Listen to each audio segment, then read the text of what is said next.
Nag-survey kami ng 100 tao. Yan ang tingin sa akin ay Walker. Puro lang tubad, wala namang alam. Puro pangbabash, wala kasing laman. Pero totoo na bobo ako, wrong grammar ako. Tanggap ko yung lahat kaya di masakit. Alam mo yung masakit pag hinira ka sa kwento, nakikisali lang ako. Kahit di naman to bars, di ako rapper. Nakikiuso lang, tagot kasi ako, walang magawa. Ikaw, besi ko, naligo ka na balak daw na someone, nakakatakot naman. Baka sa Pasko, unis ako, malibog pa naman. AKA Pitoy at sa lahat ng mga artistang laos. Influencers are the new celebrities. Ngayon, Michael B. Pitoy, sabihin mong mali ako. Kapag napatunayan mong mali ako, mag-delete ako sa Facebook. Marami rin kasi artist ang mayabang, akala mo sino. Mga laos naman.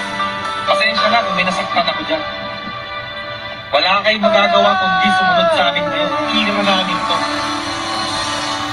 Ako nga, nandun sa bato, simple lang eh. Iyak ba?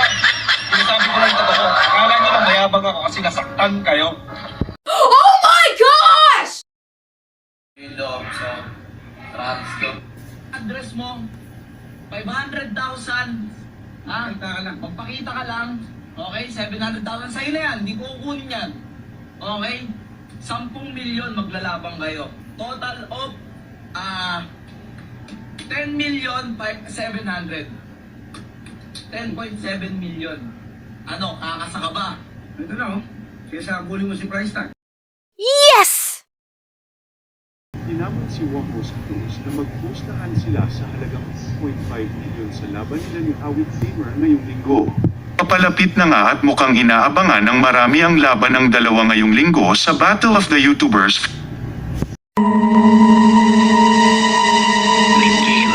Ayon sa latest update o video ni Wamos Cruz, dumaranas ngayon si Antoinette Gail ng panlalagnat matapos ipanganak si Baby Major. Pahirapan daw ngayon ang mag-asawa, lalo pat kahit madaling umaga, kailangan nila gumising upang padidiin si Baby Major. In-advise din daw ng doktor na huwag masyadong magpupuyat si Antoinette at kailangan niya magpahinga ng mabuti para makakasigurado silang makaka-recover ng mabilis ito.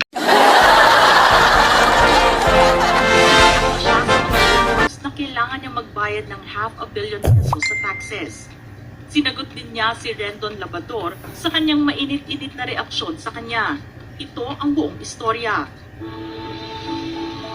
Nag-react na ang entrepreneur at internet celebrity na si Rosmar Tan tungkol sa mga rumors na kinakailangan niya magbayad ng ₱250 sa taxes matapos niyang i-flex ang kanyang 13 million pesos income.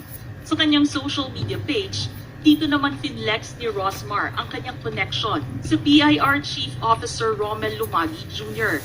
at niyaya pa niya ang kanyang followers na i-follow ang public official. Ayon kay Rosmar, paayuda muna tayo ngayong holiday.